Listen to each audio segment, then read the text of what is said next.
is Andreas Russo, and here we're going to talk about why real estate. So reason number one to be loving real estate. Do the work once and get paid forever.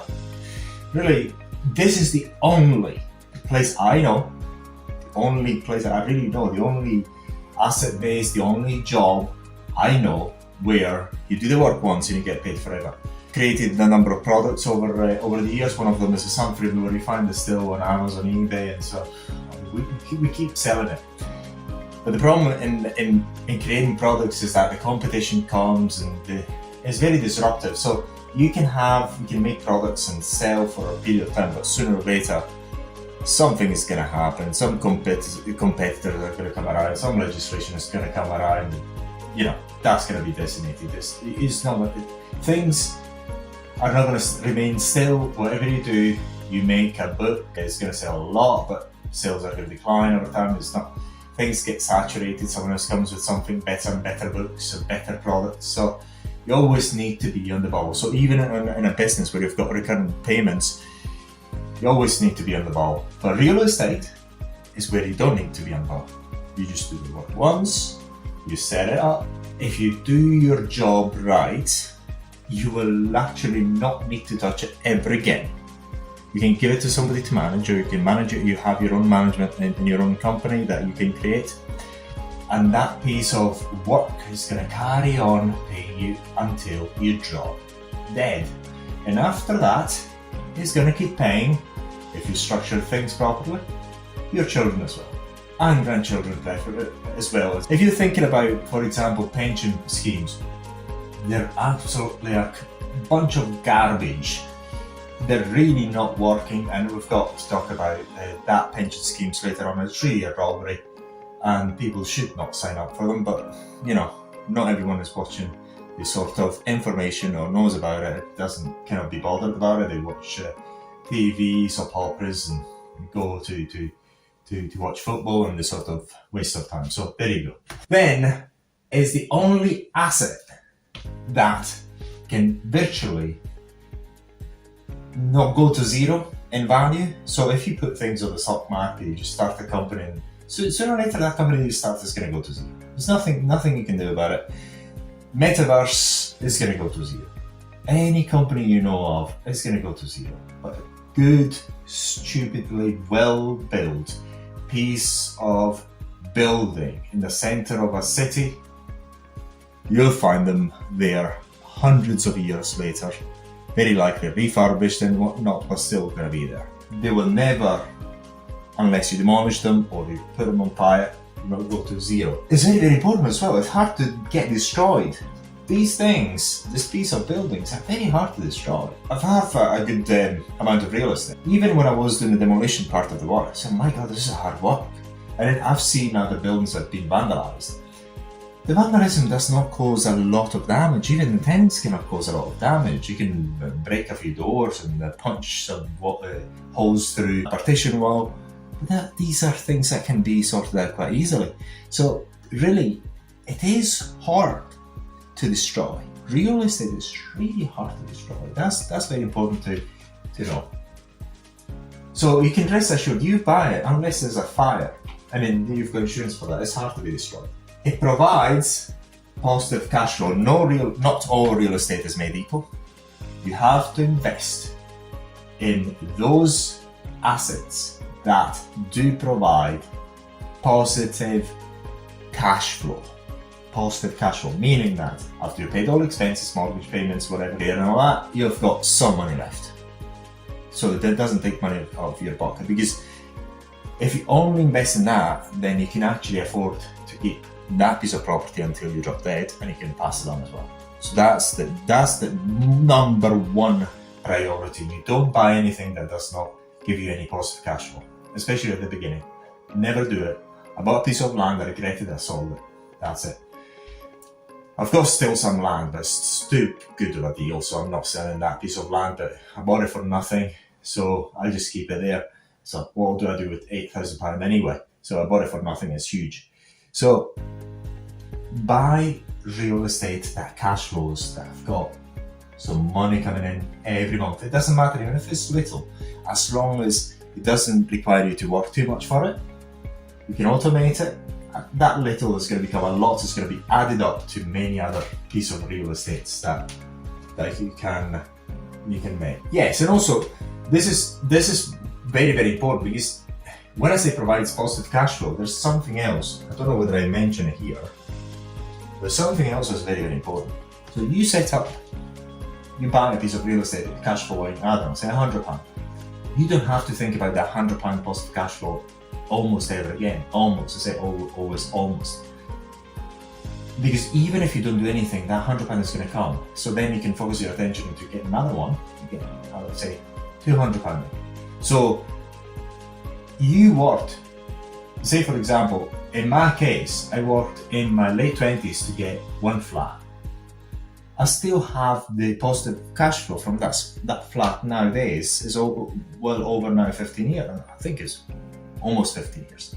And I still have that cash flow for work that I've done years ago. It's ridiculous. The biggest asset I still own has been built, when was it? I finished it when I was 32. It's still providing me, right now as I'm making this and I'm talking to you, it's still paying me money. Ridiculous. And I'm doing something else. Ridiculous. And it's going to do so until I drop dead. There you go. The thing is, you can accumulate, so you do it once and you accumulate it. Something that is not always possible with other businesses. Certainly not possible with a job. Provides positive cash flow, that's very important. So do the work once and get paid forever. That's exactly what I was talking about. And then therefore you can stack them up. So you do a bit of work and you carry on, get paid more and more and more. That's extremely, extremely powerful. It cannot be printed to existence. If you have a business, you're working as an employee or have a business, you are working for making fiat currency go into your account in a positive fashion. So the outgoing are going to be less than the incoming. So your invoicing out is less than the invoicing that you receive. You get more money, more fiat coming in than going out, but you still have, at the end of the month, cash in fiat form, some capital in fiat form, a form that is printed out of thin air. So, and they can actually print it or take it off the market. They can do whatever they want with it. And you do not like being in the end where you just suffer from this printing money. Because if you've got loads of cash in the bank, you print money, your cash is worth less. So you don't want that. That prevents you from having any problem with inflation. Because as they print money, they cannot print real estate. The sort of value is not the real value of real estate goes up, but the fiat equivalent of that real estate goes up, so to speak. So your capital is protected while it pays you every month on top of it. Not only does it pay you every month, but it's protected as well. It's ridiculous. Then it will outlive you. There should be a note. You're going to die, that piece of real estate is going to be there. I remember once, my first flat I bought in my late 20s. I wish I bought it before. My girlfriend from Spain at the time came over and I was worried about a crack somewhere in the flat. I was stressing out. She's somebody who worked in real estate for quite a while. And she said to me, "Look, Andreas, you see this crack and you see this building. You're going to be dead, this building is going to still stand here the way it is today." And I thought, is it possible? But I was really stressing out. That flat is still there, it's still cash flowing, no problem. The crack is still there, but nobody cares. Most of the time, that's very, very important. That this last point is, I don't think I cover everything about the goodness of real estate. This is another very, very important thing. You are protected by the government.